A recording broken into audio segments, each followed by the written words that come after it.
শুধুমাত্র আইন শৃঙ্খলা সামাজিক নিরাপত্তা নয়, তার সুস্থভাবে বেঁচে থাকা।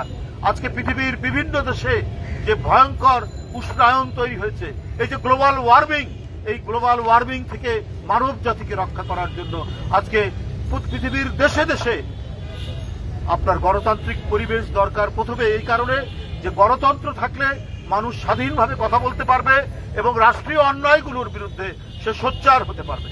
আপনারা জানেন পৃথিবীর এমনও দেশ আছে, এমনও বৃহৎ শক্তিশালী দেশ যে একাই 28% কার্বন ডাই অক্সাইড সে এমিট করে, কিন্তু কিছু বলার নেই, একাই 28% এমিট করে, এই ধরনের দেশ আছে।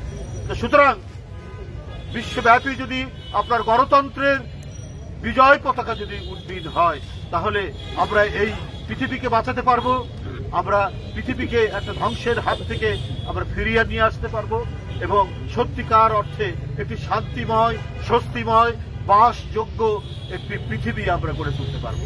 আমি আবারও ধন্যবাদ জানাচ্ছি ফরহাদ হালিম ডালিম সহ তার যে টিম, মুর্শেদ, ডাক্তার আমানুল্লাহ, উত্তর ভাই এবং আরো যারা তাদের সাথে জড়িত, তাদের এই মহতি উদ্যোগ, এই বৃক্ষরোপণ আজকে আমরা হয়তো আনুষ্ঠানিকভাবে এখানে শুরু হবে, কিন্তু এটা যেন একটা সামাজিক আন্দোলনের মতো এর তরঙ্গ যেন বয়ে যায় সারা বাংলাদেশের।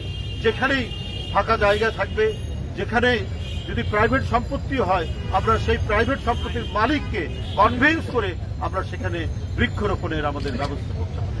সুতরাং আপনাদের এই আন্দোলন তীব্র গতি লাভ করুক, আপনাদের কাছে সেই প্রত্যাশা কামনা করে আমি আমার বক্তব্য শেষ করছি।